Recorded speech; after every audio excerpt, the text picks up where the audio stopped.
Okay, we are live now. We had some technical difficulties, but we are back. I want to thank everyone for joining us tonight. I am so thrilled to be speaking with Dr. Ashley Robertson Preston this evening.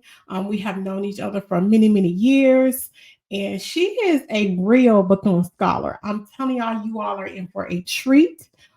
Dr. Preston has spent years studying about Mary McLeod Bethune, her work, not only here in the United States, but globally. And I really wanted to share that with audiences, especially my Bethune-Cookman Wildcats alumni. We know all about Mary McLeod Bethune, but how wonderful to know more about her and all the work she did, just not here in the United States, but globally. So come on in and join us. I'm going to talk a little bit about Dr. Preston, and then we're going to get into some questions. I'm just going to have a conversation, y'all. This is my sis, so it's going to be real chill, relaxed. I want you guys to go ahead and drop some comments and some questions for Dr. Preston. There is nothing off limit. Well, it may be some things off limit, but we are going to have fun this evening. So let's get into it. I'm going to talk a little bit about Dr. Preston, her work, and we'll get started here. So, Dr. Ashley Robertson Preston is an author, curator, and assistant professor of history at Howard University. Her past positions include serving as director of the Mary McLeod Bethune Foundation, National Historic Landmark at Bethune-Cookman University, Hell Wildcats. She was also an archives technician for the National Archives for Black Women's History at the Mary McLeod Bethune Council House National Historic Site. She is the author of Mary McLeod Bethune in Florida, Bringing Social Justice to the Sunshine State, which examines how the educator rose to prominence while fighting for equality at the height of racial unrest in the state. Dr. Preston's second book, because she's writing, y'all, Mary McLeod Bethune, the Pan-Africanist, published with the University Press of Florida, examines the international activism of Bethune. She has published in the Journal of Negro Education, Phylon, Journal of Black Studies, and Journal of African American History. And Dr. Preston's research interest focuses on the activism of Black women during the early 20th century and the ways in which they uplifted their communities, created institutions, and stood against systematic racism. Now, in addition to her work as a historian, she is the founder of the nonprofit Carter G Cares, inspired by her son, who was born prematurely at 28 weeks. The organization raises awareness and provides support for NICU families and high risk mothers. Now, listen, she is not just a Bethune scholar, historian, teaching at Howard University. She is a mother who founded a nonprofit, Carter G Cares, for her son, inspiring him being in a NICU, and she is helping some women. So, without further ado, I want to introduce to you Dr. Ashley Robertson Preston. Hello, Dr. Preston. Hey, how are you tonight? I am well. Thank you for joining us. Now, you know, I never call you Dr. Preston, so this is a little different. I'm here. I'm glad to be here. I was sending out some messages trying to get the people on the YouTube. Yes, come And on if you in. missed us, you'll see us on the replay. Yes, because we will be sure that people see this. And I'm just thrilled that you are joining us this evening. I um, tell a little background, little story before we get into it. Met Dr. Preston after she took over the Mary McLeod Bethune Foundation where I worked. And y'all, listen, this is a funny story. She invited me to come on to the campus to, do a speak about Mary McLeod Bethune at her birthday celebration. I was so thrilled, excited, came, left, and I was like, I don't think she liked me. There's so much going on that day. And y'all, we have become, sisters in museum, in our work. And Dr. Preston has spent many years and taught me so much about Mary McLeod Bethune. So knowing that Dr. Preston has spent all this time not only studying her work here in the United States, but also globally, I have learned so much. And she's written this latest book because, yeah, I got my copy. Y'all need to get y'all a copy. And later on, we're going to give y'all a discount code, but get your book. Her second book here, and that journey was just an amazing one, talking about Mary McLeod Bethune and her international work.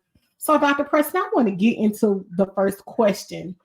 How do you define Pan Africanism, and why do you think Mary McLeod Bethune has not been identified as one? And I mean, I have my own thoughts, but tell us why you think she has not been defined as that.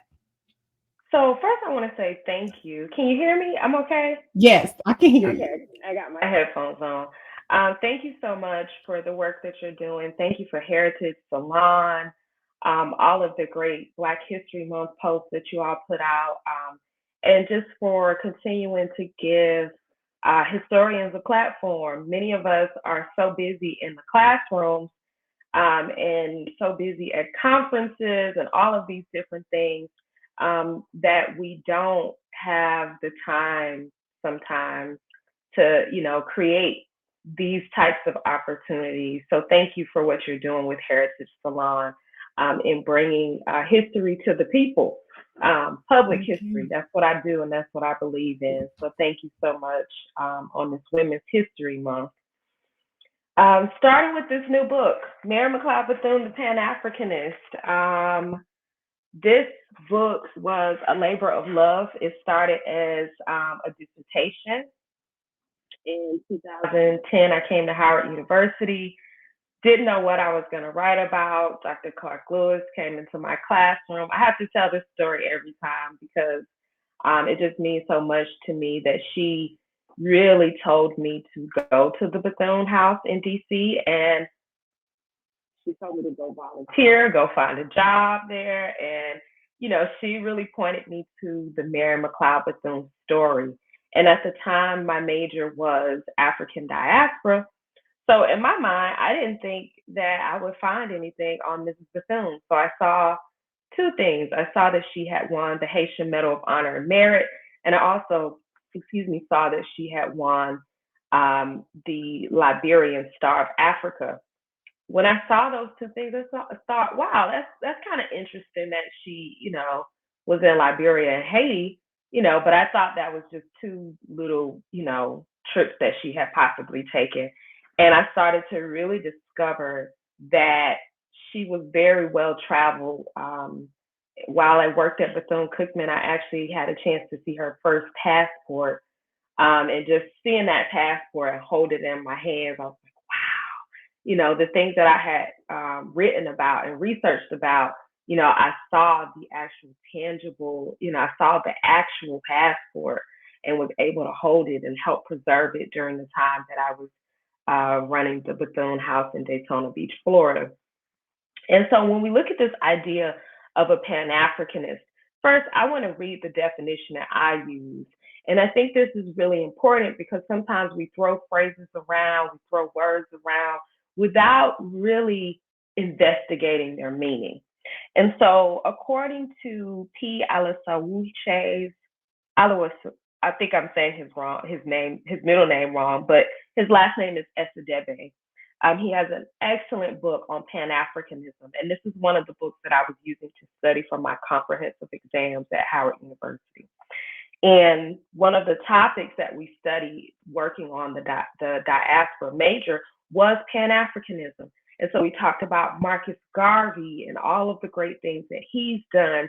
We talked about W.E.B. Du Bois and the Pan African Congresses. And never did we talk about Mrs. Bethune. And so Pan Africanism within itself is a very male dominated conversation. Many times when you're talking about any women that were Pan Africanist, they'll say, oh, well, she was a Garveyite. She's a part of the Marcus Garvey movement. When we talk about Malcolm X's parents, they were followers of Marcus Garvey.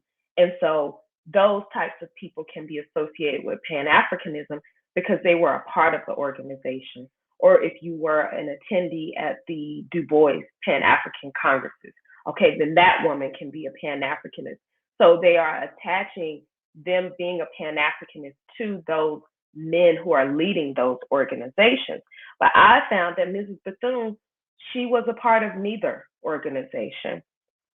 Pan Africanism is a political and cultural phenomenon which regards Africa, Africans, and African descendants abroad as a unit. So all Black people are one.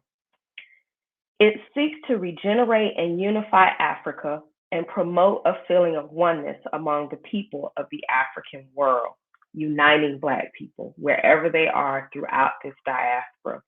Diaspora simply means the dispersal of people of African descent. That's the way that we're using it. It glorifies the African past and inculcates pride in African values.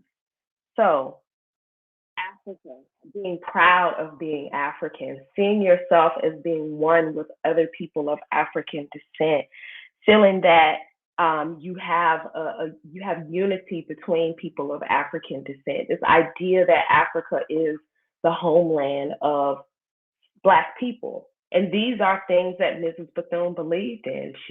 One of her most famous quotes, "The drums of Africa still beat in my heart." People throw that around a lot. Mm-hmm. Why is this woman talking about Africa? Why is she, saying that this is her home? When she goes to Liberia in 1952, she said, "I'm home." She literally, when she steps foot on the continent, talks about how she feels as if she's finally home. And when she returns to the United States, she encourages African Americans to go out and visit Liberia, or visit another place on the continent, and to also consider moving to those places. Consider taking your talents and skills to these different places. So these are the same things that Du Bois was doing. These are the same things Marcus Garvey, known for his Back to Africa movement. Mrs. Bethune didn't lead a Back to Africa movement, but she definitely encouraged African Americans to give thought to going back to Africa. Mm-hmm. Wow. See, you still teaching me right now. It's amazing. I remember working in Mrs. Bethune's home and reading somewhere that she wanted to be a missionary and wanted to go, overseas to be able to give back and everything.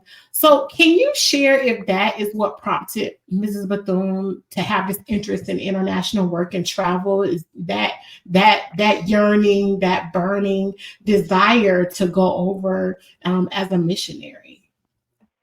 So that's such an overlooked part of her story. I think because she didn't actually get to go to Africa as a missionary. But in the book, I talk about how we kind of skate past that, but I stopped at that point to really just examine how important it is that she had this mindset of going to Africa, this mindset that she would take all of her gifts and talents and resources, and she wanted to be of service in Africa. She believed that religion was a tool of empowerment. And so for her, being a missionary was, that was going to be the ultimate job. And so when we look at her earlier years, they're very important to her life, because when she's in South Carolina, in her home, this is where she learns about her grandmother being from the continent. This is where she learns about her family connection to the continent. And so, and in South Carolina is also where she hears about this idea of becoming a missionary and going to Africa. So many different seeds were planted in Mrs. Bethune's life in her first 20 years of living. And some of those years, of course, are spent in South Carolina. Yeah, and knowing she was an educator, that's all that she wanted to do, and she did it, of course, her entire life, among other things. So, as you know, I love my historical photos. I give me a computer in the archives, honey, and I'm on there finding the photo. So, of course, I've read both of your books, and located a photo in the book because you found some fantastic photos. I'm just like, I missed all of this in 1995 when I was at the foundation. But I located this. Those photos weren't there. Oh, they weren't there. Oh, see, well, I didn't miss it. Oh no. These photos actually were at the council house. Bethune didn't. Bethune didn't have them. Oh, They were at the okay. most of the photos in this book came from the council house in Washington D.C. Shout out Okay. to Ranger John Fowler and also Kenneth Chandler. Yes. They were so gracious in helping me locate all of these photos. And when I tell you they have been preserved, I mean, Oh, that's a whole nother that's yeah. another talk about preserving our photos and documents. You got to get the guy, the Kappa historian back. Yes, Mr. Kevin Scott. Hey, Mr. Scott. Man, those Kappas, y'all better Divine Nine, find those Kappas in their archives. But listen, Dr. Preston, I found that photo of her with the Madam Pundit. That was the Indian diplomat. She was connected. We all know about her and Mrs. Roosevelt. We'll talk about that later. But tell us about some of the other individuals in the global community she was connected with. Because, we love to just go straight to Mrs. Roosevelt. That's our claim to fame. Sometimes we'll skip over Franklin Roosevelt to jump to Eleanor Roosevelt. But there were many, many, many other people and funders and wealthy white men that donated to the college and all different type of people. Tell us a little bit about the global community, the leaders that she was connected to, more than just Eleanor Roosevelt. Yeah, I want to go back to Madam Pandit. You put you showed the photo the other day of her and Madam Pandit, and I could just do a study on Madam Pandit, to be honest with you. She was a freedom fighter during the time that India was colonized by the British. She had been jailed several times for her activism. Her and Mrs. Bethune met at the meeting that was actually that led to the founding of the United Nations. They were both in attendance, and so you have this freedom fighter from India, one of the few women of color, of course, that is in attendance at this meeting that is the founding of the United Nations. And so her and Mrs. Bethune connect, and she ends up really enlightening Mrs. Bethune a lot on issues that were concerning India. At one point, India was going through a drought, and we look at the United States response in terms of giving them grain, which giving them food. And you see Mrs. Bethune even speaking out on some of those different issues. And so I think with her relationship with Madam Pandit, she becomes more knowledgeable of Indian affairs. And not only that, Indians become aware of Mrs. Bethune. In the book, I have letters from people in India who are writing to her, who are well aware of her work, who are aware of the college. They are asking about her, how she is, and they even reference her being being a descendant of Africa. So they know that these are things that she has said. So you see, like, this relationship with Indians that develops through her relationship with Madam Pandit. Another group that she connects with, it's a group called the Hour a Day Study Club. And these are women who are in Canada. Hey, Dr. Hutchins, that's my girl. These are women who are in Canada. And in fact, this was an organization that was started in 1934 in Canada. And today it is I want to make sure I'm getting this right. I had to write it down. It is the oldest African Canadian organization. It was a group of women who got together and decided that they would better themselves by reading and studying an hour a day. That's what it's called, the Hour a Day Study Club. It's a nonprofit Whoa. that now helps Afro-Canadian students with scholarships. But at the time, they invited Mrs. Bethune to Canada in 1954, And it was there that she attends and speaks at this emancipation celebration. The women host her. There was a woman that I met by the name of Miss Harding Davis. I literally typed in the Hour a Day Study Club on Facebook, found the group. They ended up, I messaged them on Facebook. They messaged me back. They showed me the picture and connected me with the museum that had the picture of when Mrs. Bethune visited. And Miss Harding Davis shared a personal account about Mrs. Bethune's visit. She was a child, and she talked about how the visit made the newspapers. And you'll have to read the book to figure out why. If you all don't get this book, I'm telling you this. Do you hear this? She's talking about a personal account. This woman is still alive and talking about Mrs. Bethune visit to Canada. I'm telling y'all, this is we gonna get that cold in a little while. Just be ready. Y'all want to get this book now. Let's. I'm gonna skip around a little bit because this has been burning me. I talked to you about this offline, but I want to get into this because right now there is a book with Eleanor Roosevelt and Mrs. Bethune, which is a novel, which is fiction, which means it is not true for the audience. Just in case y'all didn't know, it's a novel. It's not true. But there is so much speculation about the relationship between Eleanor Roosevelt and Mary McLeod Bethune. Now, when I worked as a little tour guide down at the foundation house, the pink room, as everyone knows that's been in the house, is considered Eleanor Roosevelt's room. And really, the way we described it was that she was like her best friend. She was always there. In my book that I wrote, it's a picture of Eleanor Roosevelt on a visit. There are tons of pictures of them all over the place.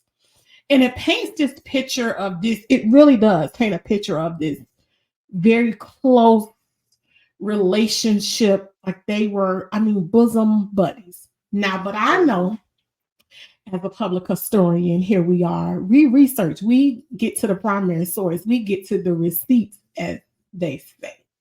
You did the research, you saw the receipts, you understand that real relationship between Mrs. Bethune and Mrs. Roosevelt. Tell us about what you. Let's spill the tea on tonight, Dr. Preston. What was this relationship? Because I wanted to be debunked today on this platform. Jada Wright Green, founder and editor of Heritage Salon, Mary McLeod Bethune, lover, Bethune Cookman Wildcat. I want the truth out here. Let's tell the truth. What was their relationship? So I'm actually working on my next book project, and part of that book will address this issue. Um, yeah, I'm gonna put receipts in the next book. But I want to say first of all that make no mistake that the relationship between Eleanor Roosevelt and Mrs. Bethune at the time was a big deal. It was a big deal that Mrs. Bethune had access to her. It was a big deal that Mrs. Bethune could call on her. Um, it was major that she could go into the White House and all of these things. I mean, Mrs. Bethune was at the height of her career during her work with the Franklin D. Roosevelt administration. But make no mistake that this was political. A lot of this was political. Um, when we look at the African American voters at that time, African Americans had largely voted Republican. And so when we look at this shift to the Democratic Party, Mrs. Bethune played a large role in that. Her work with the Black Cabinet, her work with the National Youth Administration as the director of the Division of Negro Affairs. In this position, she was bringing resources to the Black community through her work with the Roosevelt administration. And so when we look at Mrs. Bethune at the time, she is the face, she is one of the many faces of the Democratic Party that is able to help bring Black voters into the fold. And so this relationship is not as rosy as people think. For example, in letters, and I looked at tons of names between the two of them, and we see Mrs. Bethune writing these very long letters, and she's listing all of these different things that she needs. She's, on her gravesite, it says, "Not for myself, but for others." And when I tell you that woman was going on behalf of everyone, she was asking about jobs. She was asking them to investigate different situations, cases of discrimination. I mean, you name it, she did it. She asked. They may not have said yes, but she would ask. And so she has all of these different letters to Eleanor Roosevelt. And some of these letters are really long. And the response is, the secretary saying, "Mrs. Roosevelt cannot do this. Have a good day." So this is not like your girlfriend where you're kikiing and, like, "Hey, girl," a lot of Mrs. Bethune's letters are very long, and she's telling her how, "My health, I'm doing well, this is what's going on the campus," and she's getting these really short, really direct letters back. So this doesn't look like the people hanging out in Kiki in the way we would think that it would be.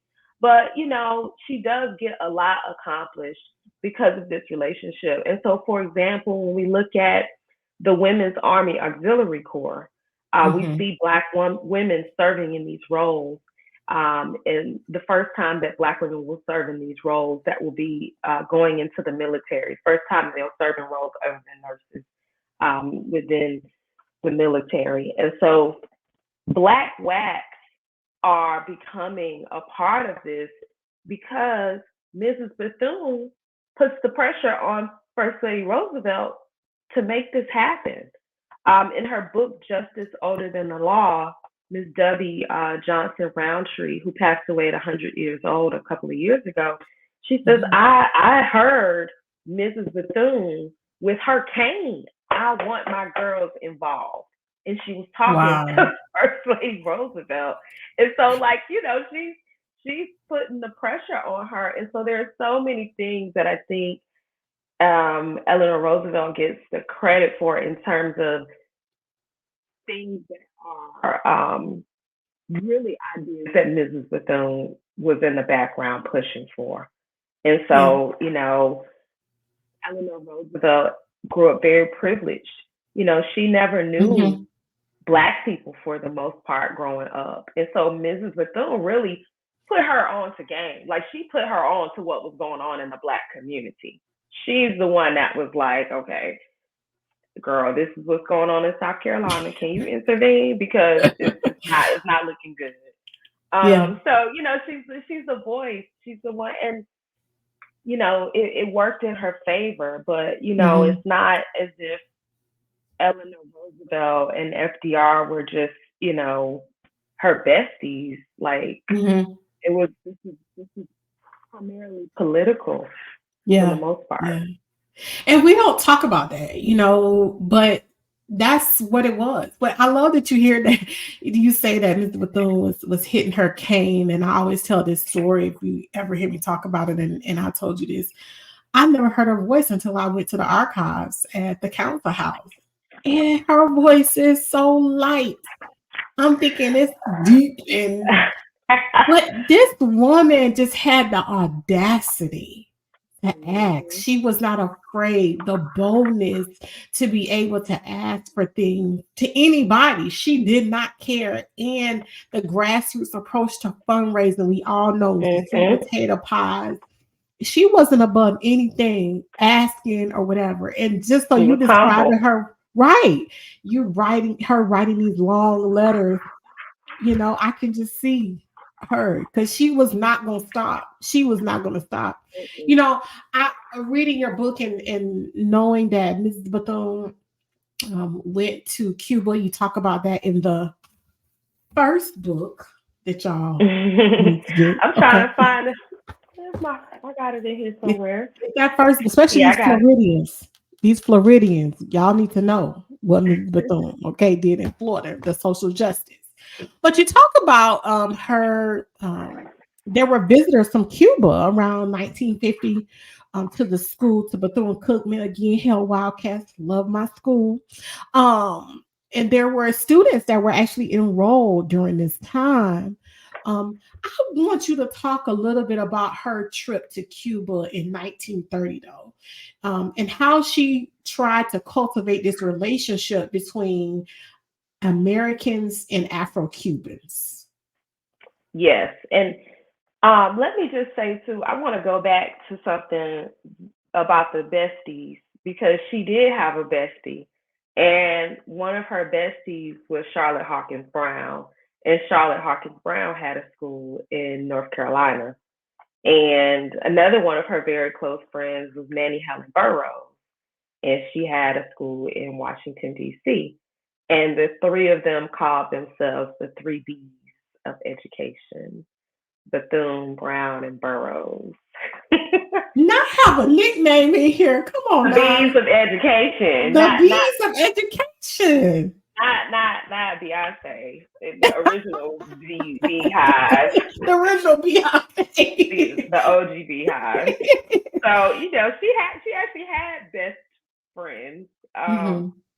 that she could share her struggles with, who were very in Hmm. very similar situations because Hmm. they too were women who were basically building schools from very humble beginnings. So Hmm. those are the women that she called her besties. Um, Yes. her relationships with Afro Cubans. Um, there was a man. Oh my goodness. I want to say it was. Oh my goodness. What is her? I'm trying to think of the name of her godson. Oh my gosh, who was at Bethune Cookman. He was Cuban. I know you know his name. Not Edward Remember he Rodriguez. Yes.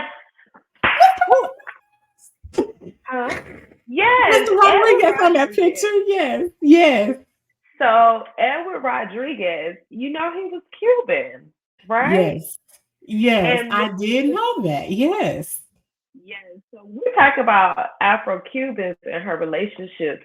Like there were relationships that were more like official, you know what I mean? But there's also people like Edward Rodriguez who she actually brought Edward Rodriguez from Miami. She was in Miami and she saw him and he was this young boy and she said, "Why aren't you in school?" And she ended up finding out that he was orphaned. Hi, Andrea. She said, "Okay, three B's. Yes, honey, the beehive, original beehive. Get into that." But she saw him in Miami and ended up learning his story. He had been orphaned. She brought him to Bethune Cookman and she raised him as one of her sons. They became very close. And so her relationship with Afro Cubans, I'm going to talk about some other aspects of that. But even the young people that she's bringing in and who she is becoming really close with, he becomes one of them. He's like her son. And Mr. Bethune, her grandson, whom I was close with, he said Edward Rodriguez, he said Mother Dear could count on him. He said I was out in the world, but Mother Dear could always count on him. And he actually ended up working with her for the National Youth Administration. But we see her traveling to Cuba in 1930. We don't have a lot of information about her trip, but it does make the newspapers here in the United States and Canada because of the discrimination that she faced. She came with a party of people, and the people who were lighter skinned were able to pass through the checkpoints, but she was held at the checkpoint and one of the officials had to actually come get her. And so Mr. Bethune, who passed away at 96, I believe, one of the first things that I asked him when I met him was about Cuba. And he showed me pictures of himself in Cuba. He says, I was young, but I just remember being in the hot sun, just waiting. And his story matched up to what I had found in the research about her actually being stopped at this checkpoint and having to wait outside, in Cuba before being officially allowed into the country. And so there was a lot of outrage in the United States about her treatment, and also in some of the Afro-Cuban newspapers in there also about, what had happened. But she was not deterred by it. And she, when she came back, she said, well, I'm going to send and I'm going to visit again and I'm going to make sure that I encourage, she says, right thinking Negroes. I guess she's saying, like, the best of the best or whatever. But I'm going to encourage right thinking Negroes to visit Cuba. And so in 1940, NCNW actually takes a trip to Cuba at the urging of Mrs. Bethune, but also with Miss Sue Bailey Thurman, who is Howard Thurman, a Yes. very influential theologian who's from Daytona Beach. His wife is actually leading the trip. Mrs. Bethune had pneumonia. I think she had pneumonia or something that summer, and she ended up getting sick, so she didn't go. But NCNW went to Cuba on their first international trip. Wow.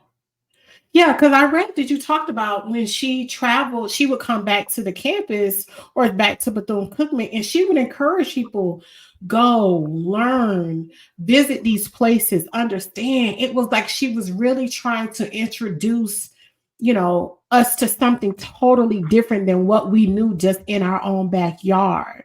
Always Hmm. teaching us.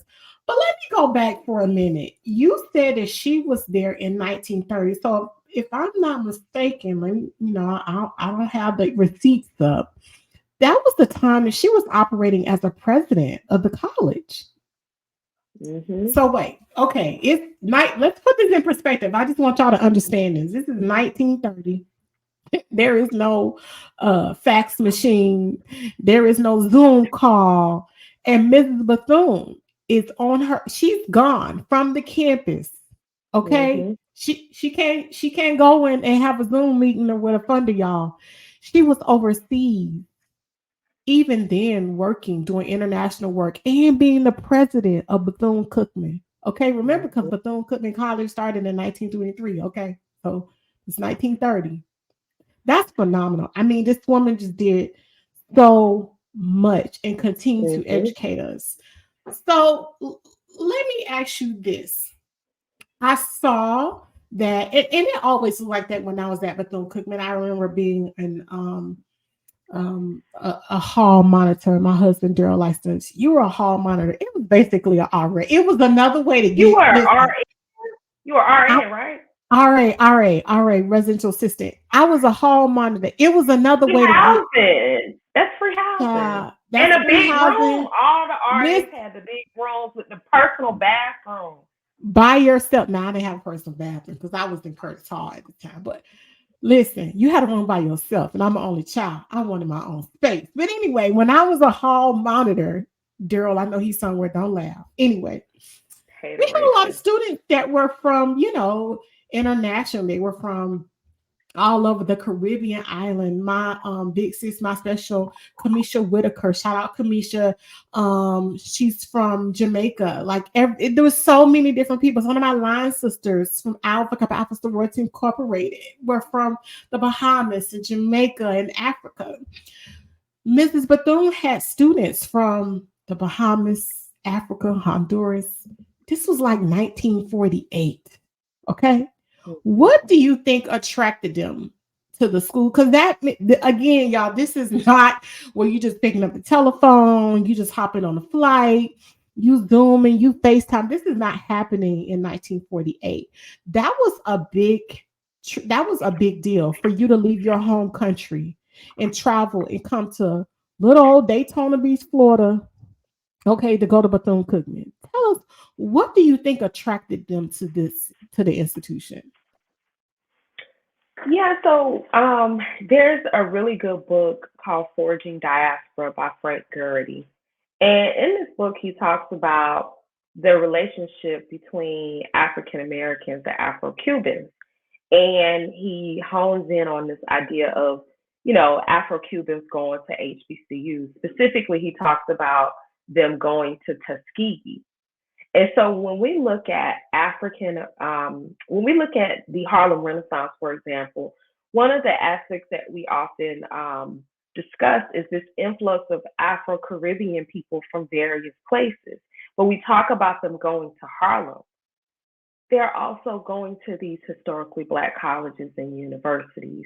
And so if you look at Bethune Cookman, for example, that Bethune Cookman is there, it's in Florida.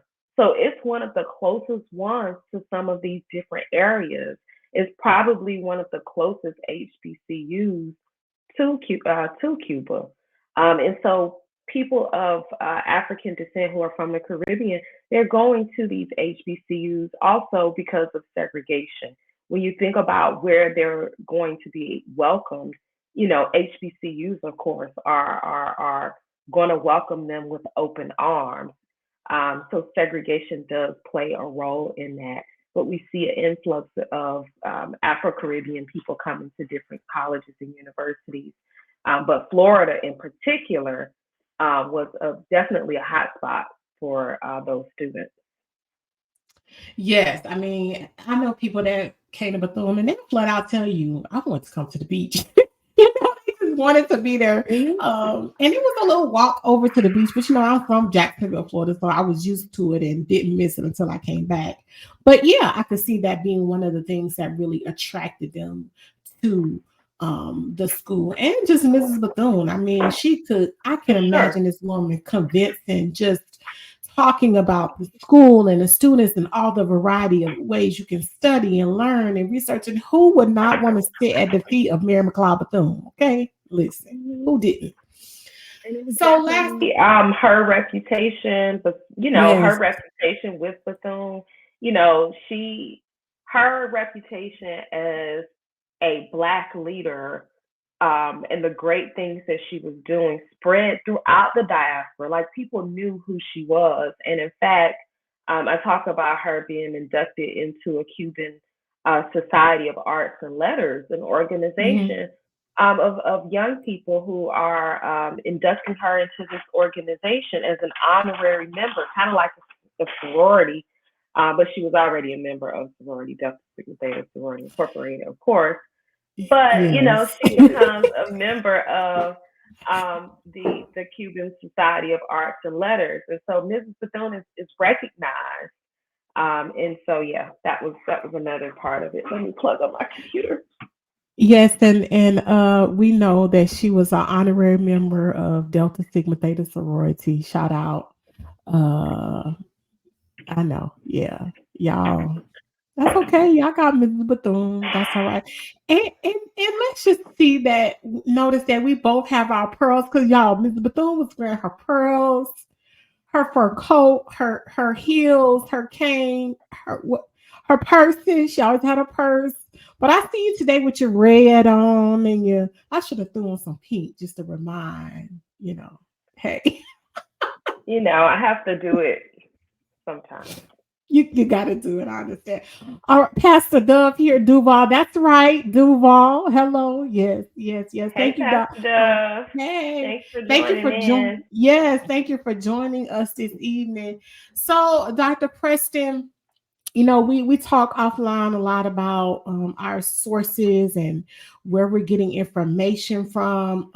I think I called you a couple of days ago. I was like, girl, I don't know what is going on in people's internet, but I want them to stop this because this is not accurate. And us as historians, we take that stuff seriously. You all don't realize, and I think it's because of the care and the time that we put into researching and making sure that we're saying and we're putting out factual information. We're not just saying something. We are actually researching to get the facts, the truth.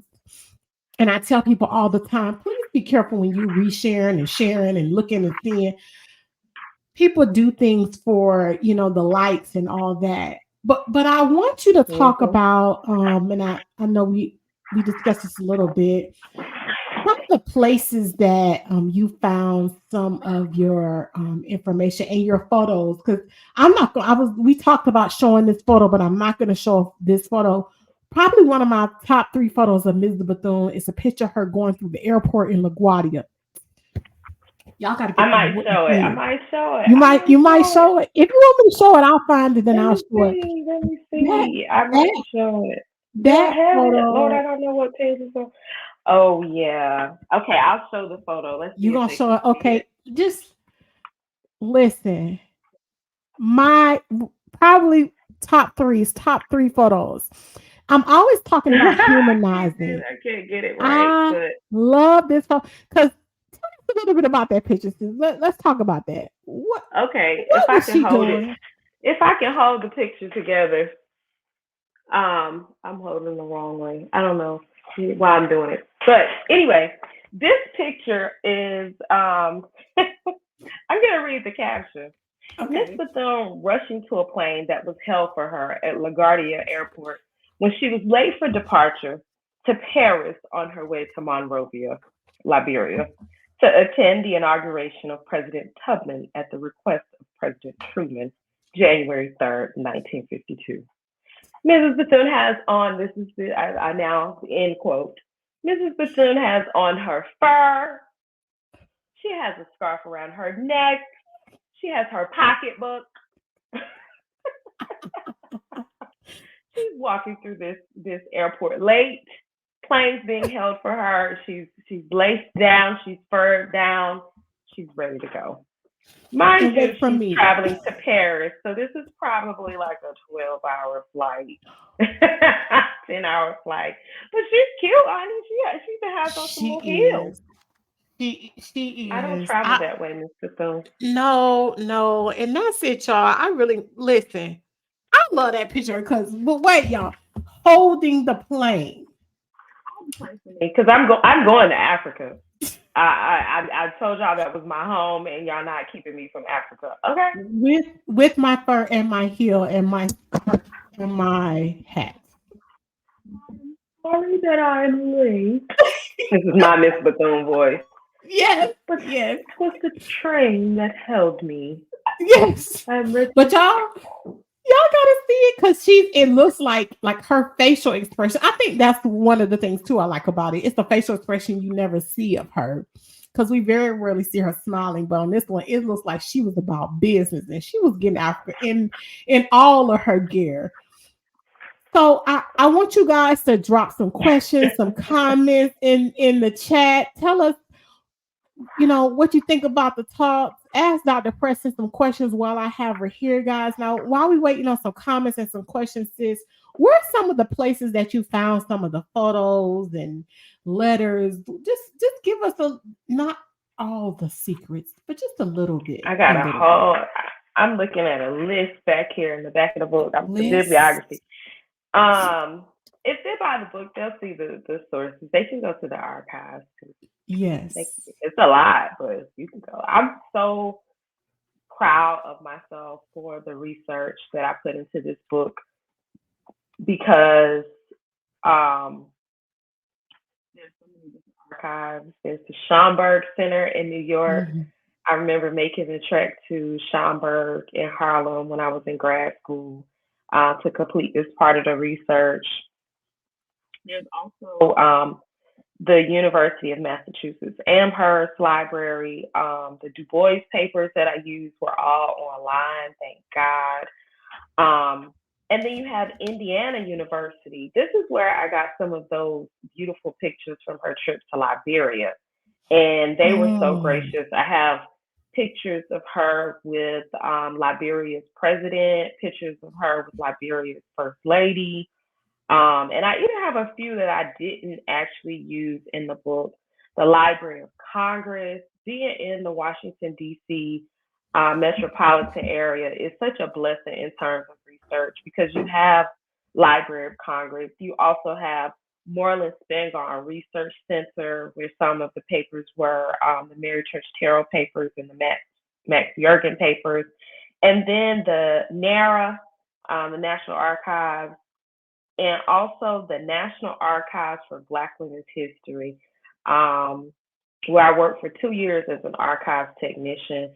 At the time, it was behind the Mary McLeod Bethune Council House, but it has since been relocated to Maryland. But that was a major repository for the photos and a Mhm. lot of the research that I was able to do on NCNW. Eleanor Roosevelt's papers, State Archives of Florida. I'm missing one very important one that I can't think of right now, and I'm looking right at the list. Schomburg. Oh, I did I say the oh my goodness, the Amherst Museum. I can't think Oh, of their name. Oh, why don't I have them? I know they're in here. The Amherst Museum in Canada. oh wow.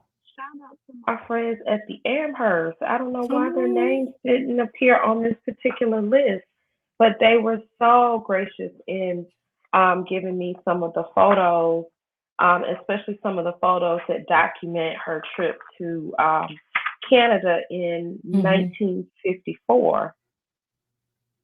Yeah, the National Okay. Historic Site in Amherstburg, the Amherstburg Freedom Museum.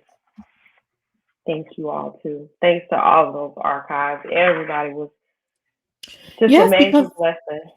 those archives are, I know for me, you're blessed you're able to get into those archives. When I wrote my book, I couldn't get into them. So I had to rely on just emailing and saying, hey, can you give me this photo? But it's a lot of work as a historian, researching, trying to gather this information in order to give just an accurate accounting of Mrs. Bethune and her life.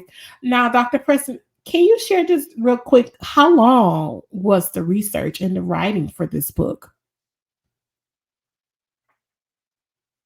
Because you are the Bethune scholar. Altogether, altogether, I think this particular book took about 5 years 5 altogether. years. Yeah, because people like, oh, I want to just write a book. No, no, no, you all. She took 5 years of research and And you can just write a writing. book. You can quickly just write a book. That's that's Yeah, that's doable too. But yeah. with all the archives that I visited and all of the newspapers, I didn't even go through the list of newspapers. Chicago Defender, Pittsburgh Courier, Hmm. Daytona Times, the list goes on and on and on. There's just so much research that has to be done, particularly because this is a topic that had never been explored.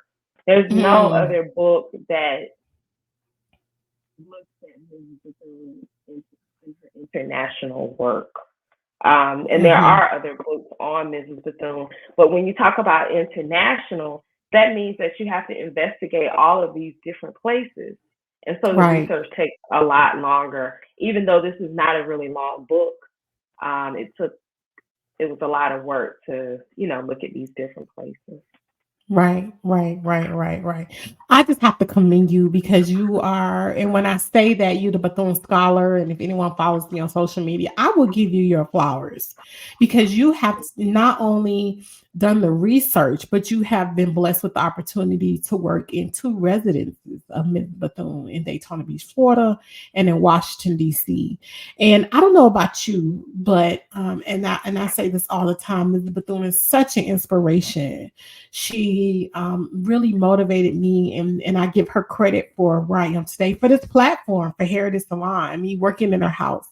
But it's Mm-hmm. nothing like being in her home around her things, Definitely. being near her dress and her shoes, not only humanizes her, but you have opened the door to a whole new world of Mrs. Bethune that I know I did not know, and I'm quite sure quite a few people did not know all of this global work, this international activism that Mrs. Bethune has done. And so I appreciate you, Dr. Ashley Robertson Preston. I knew you before you was Preston. This is so hard because you my sis. I don't say doctor, but we're gonna put respect on your name this evening, Doctor Preston. Have earned, listen, that title, and I want to thank you so much for joining me this evening, for taking time out away from Carter G, my nephew. My nephew didn't make an appearance. I thought Carter G was going to make an appearance tonight uh, to the he's busy people. right now. He's busy. He would have ran through that door and knocked this whole thing over. He don't Right, care. right. Now listen, can you before I show how people can follow you, can you talk a little bit because this is important, my ministry I love, um being a mother and motherhood, I want you to talk a little bit about Carter G Cares, how people can donate, talk about what you've been doing, because I still believe the Lord's going to give you that $1 million gift. I've said it tonight publicly, I okay? received it. That you will get that gift because you are doing some work for mothers, for NICU babies, for families, because you were there. Can you talk a little bit about that for us? Yes. Thank you. I'm sorry, I wasn't prepared to say anything about Carter Cares. I do receive that $1 million gift so we can hire someone to take on the role of Carter G Cares. Right now, it's 100% us, and all donations and proceeds go directly to impact NICU families. We don't accept any salaries or anything at Carter G Cares. This organization was born out of my and my husband's experience of having Carter. He was born in 28 weeks. He weighed 1 pound and 4 ounces, and he spent 226 days in the NICU in 2019. So the NICU experience was really hard, a lot of ups and downs. Carter had pneumonia. He had more blood transfusions than I can count. Um, Surgery. He had a drink and a G tube. He had about 4 or 5 different surgeries in the NICU. And when he came home on oxygen, a ventilator, and a feeding tube. Now he's 5 years old. He runs, jumps, skips, plays. He still has a trach and a G tube, but he's no longer on oxygen or ventilator.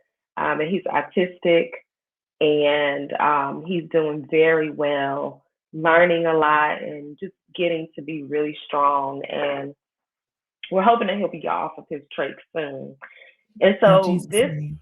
amen. So this organization was started to help NICU families. When we were actually in the Mhm. NICU, as we were about to get out of the NICU, we were thinking about how can we give back. I mean, our lives were just transformed by the NICU experience. I had never seen anything like that. I Mhm. didn't know anybody that had a baby in the NICU. It was just Mhm. interesting. It was scary. You know, I've been sitting in the NICU before, and literally, I heard a baby next to me who the doctors were calling the mom because they didn't think the baby would make it. Mm. Um, and so many miracles happen in the NICU. Mhm. Mhm. It's a special place, and so we wanted to give back because we spent so much money when he was in the NICU. We spent money on gas, we spent money on food. Think about when you visit the hospital. Um, you pay to park. We didn't pay to park, thank you Jesus. But you know, a lot of people pay to park when they visit the hospital. When you're there, you're gonna get some food. You know, you might spend $20, $30 in a day just sitting at the hospital. And so we thought, how can we help families? And so what some of the things that we do is we buy parking passes for families to distribute. We also we have something called Carter's Corner, where every month we take food to the NICU. We take snacks, we take food for the family so that they don't have to worry about, you know, putting $10 in a vending machine to get out one soda and 2 bags of chips. So we try to help them with that. We also do programs. We have a program coming up in May for mental health awareness, where we have Dr. Narissa Dix, who's going to come on. She's a therapist. She's going to come on and talk about mental health for moms and, you know, how to deal with postpartum, how to deal with stress, because a lot of NICU parents are, they go through a lot of stress. And in fact, I was diagnosed with PTSD from my Wow. experience of the NICU, of seeing my child have to be brought back to life so many different times. And so, you Mm. know, we do different programs. In August, we do Breastfeeding Awareness Month. We Mhm. donate breast pumps, and we have a lactation consultant. Miss Perny Brandt is going to be with us this year to talk to moms about breastfeeding, to give tips. So those are the things that Carter G Cares does. And we are in our 4th year, excited to just keep doing this work. God has really shown us favor. We started a month before the pandemic hit.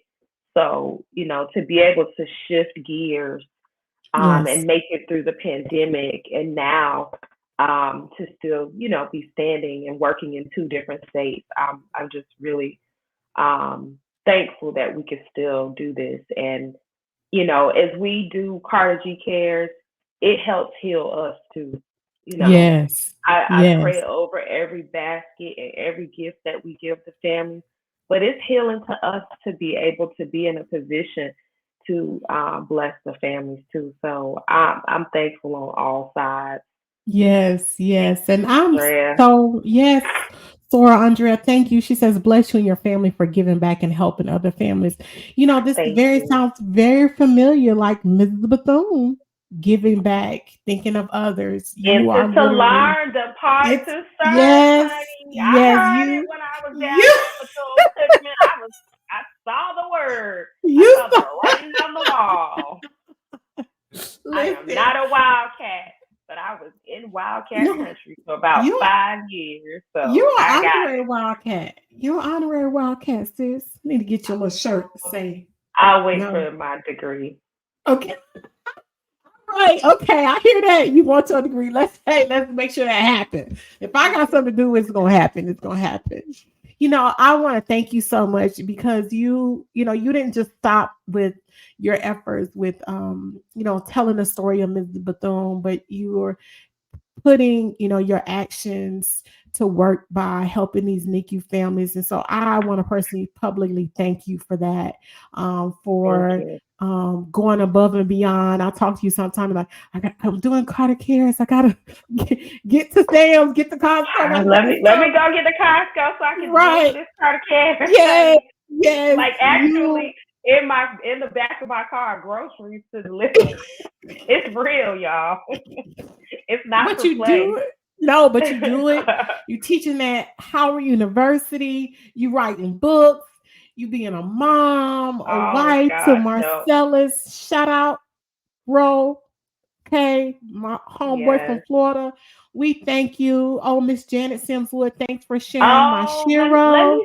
let me say, Dr. Janet Sims Wood is a major blessing. She actually did the index to my book. And Whoa. yes, she did. And she's an incredible author. Please check out her book on Dorothy Porter Wesley, another one of Oh. those Howard University women who Oh. had played a major role in the founding of Moreland Spingarn Research Center as we know it today. And Dr. Sims Woods is the author of that book. So please check Oh. that out. Dr. Sims, what I need a signed copy. We may need to She's exchange. your I need to see soror you. too. She's Oh, your she soror was. too. Oh, I think I did know she was my story. You see, Yeah, AKA. look. Look at AKA showing there. up, Yeah, showing we out. do. We do a little something, something. We're doing something. But Yeah, that's one of my mamas right there. One of my godmamas yeah. right there. Yes, I see her on social media all the time. She's always supporting. So we thank you, Dr. Sims. I got to get this book. I'm now that I'm no longer in It's a history school. press. It's history Oh, it's press. the Get it. history press. Uh-huh. Okay, okay. I'm no longer in school. I got time to do some reading. When I'm not, when Dr. Preston is on me, Jada. What's going on with this? She's my accountability partner in this world we call Gotta do history. it. Okay, gotta Gotta do it. do Gotta it. do it. Thank you, Sword. Pink and yes, because we strive in excellence as well. Okay, we All we do. right. We do. But I want to thank you, Dr. Preston, for coming. If people want to contact Dr. Preston, follow her on Instagram. Also, I don't know what happened, but she's also on Twitter. What's your handle on Twitter, Dr. Preston? Girl, I don't know. I, Let me I see. had it on here and it disappeared. But Preston is Dr. Preston 1913. okay, because she popping over there in the X world. Okay. I don't be popping on the X world. Like, you gotta help me, sis, because I'm not over there that much. I go It's once work. once a year. Right. Another platform. I got to find out how I can do it all at once. Well, I'm I schedule actually some on things. TikTok now too, but I'll You let on y'all TikTok? live. You on the tickety tockety with the kids, girl? Yes, the legacy keeper. The I'm Legacy trying Keeper, it. and here on Instagram, the Legacy Keeper. But I want to thank you, Dr. Preston, for joining me this evening. This has been a long time coming. I'm always going to educate my audiences about history, about Mrs. Bethune, because she is one of the people that inspired me to start here at the salon. And so anytime I have an opportunity to expose people to our history, accurate history, I'm going to give it. And I appreciate you taking your time, your evening, to come on and speak to my audience about Mary McLeod Bethune, the Pan Africanist. And listen, you all need to get her book. Do not forget. Oh, what is the code? I got to give y'all the discount code for coming on. Do we have that It's code? AAIH is in happening 24. Okay, you heard it here. This is a discount code to get Dr. Press's book. Okay, AAIH24. I'm going to drop it here in the comments. Mm-hmm. Make sure you use that code to get a discount. Okay. Now that means you may have to catch up with her when she's traveling across the country and the world, speaking the signing. But go and support these Black authors. Support the work. Go so Thank you can you. get some detail of that picture we gave a sneak peek, because I wasn't going to give it to you, Dr. Preston. She was nice, because I was like, nah, they need to buy the book.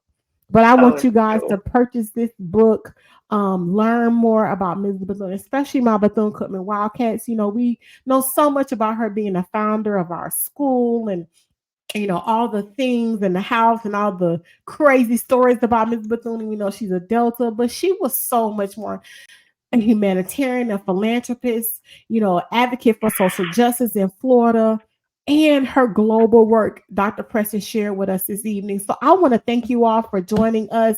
The 4th year, Dr. Preston, I've been doing this for 4 years, and I thank you because you made sure I God, pressed my way through, because I'd be like, "Ugh, maybe I shouldn't."